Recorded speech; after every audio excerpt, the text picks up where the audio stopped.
എങ്ങനെ എന്താ വിവരങ്ങൾ എന്താ കിട്ടേക്കുന്നത്? ഇപ്പം മൊത്തത്തിൽ നമ്മൾക്ക് അറിവായതോളം വിവിധ ആശുപത്രികളിൽ ഏകദേശം 25ഓളം ആളുകളുണ്ട്. ഇവിടെ 10 പേരുണ്ട്, ലിസ് ആശുപത്രിയിലുണ്ട്, ശാന്തിയിൽ 10 പേരുണ്ടെന്നാണ് അറിഞ്ഞിരിക്കുന്നത്. മെഡിക്കൽ കോളേജിൽ 2 ഉണ്ട്, ഒന്ന് മരിച്ചിട്ടുണ്ട്, ഒരാൾ സീരിയസ് ആണ്. മിംസിലേക്ക് ഒരാൾ പോയിട്ടുണ്ട്. പിന്നെ നിർമ്മല ഹോസ്പിറ്റലിൽ ഒരാളുണ്ട്. അതാണ്. KMCTയിൽ 2 പേരുണ്ട്. അത് നിലവിൽ നമുക്ക് കിട്ടിയിരിക്കുന്ന അറിവ് അതാണ്. ഈ അപകടം അറിഞ്ഞ ഉടനെ ആംബുലൻസ് ഒക്കെ പെട്ടെന്ന് എത്തിയല്ലേ സ്പോട്ടിലേക്ക്? ഇഷ്ടം പോലെ വണ്ടികളുണ്ടായിരുന്നു. പിന്നെ അവിടെ ക്രെയിനും ഉണ്ടായിരുന്നു. വഴിപ്പണി നടക്കുന്നതുകൊണ്ട് ക്രെയിൻ അവിടെ ഉണ്ടായിരുന്നു. അതുകൊണ്ട് പെട്ടെന്ന് തന്നെ രക്ഷാപ്രവർത്തനം നടത്താൻ പറ്റി. അപ്പോൾ മുന്നിലിരുന്ന ആളുകൾ വണ്ടി ഇങ്ങനെ കുനിഞ്ഞു വന്നപ്പോൾ മുന്നിലിരുന്നവർക്കാണ് കൂടുതൽ വണ്ടി വന്നത്. ബാക്കിലിരുന്നവർക്ക് സ്വന്തമായിട്ട് എണീക്കാൻ പറ്റി.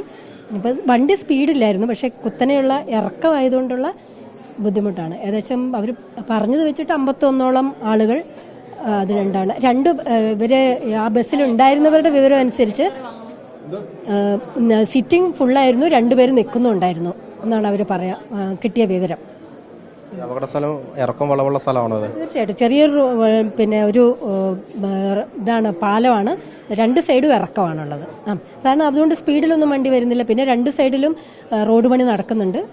സ്പീഡ് കുറഞ്ഞിട്ടാണ്, വേഗത ഒരിക്കലും ഇല്ല. ഒന്നാമത് നല്ല ഇറക്കമാണ്, അതുകൊണ്ട് വേഗത കുറഞ്ഞാണ് സാധാരണ വണ്ടി ഓടുന്നത്.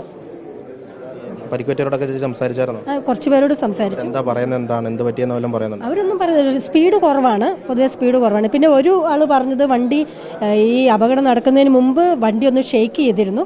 പിന്നെ ഒരു വണ്ടിക്ക് സൈഡ് കൊടുക്കുന്ന സമയത്ത് പെട്ടെന്ന് പിന്നെ ബ്രേക്ക് ഇട്ടു എന്നാണ് പറയുന്നത്. അത് വണ്ടി വന്നെന്നാ? ഏത് വണ്ടിയെന്ന് പറയുന്നത്? എതിരെ വണ്ടി വന്നെന്നാണോ? എതിർ സൈഡ്, ഓപ്പോസിറ്റ് സൈഡ് എന്നാണ് അവർ പറഞ്ഞത്. അവരിപ്പോൾ അത് കൃത്യമാണോ എന്നുള്ള അറിയില്ല.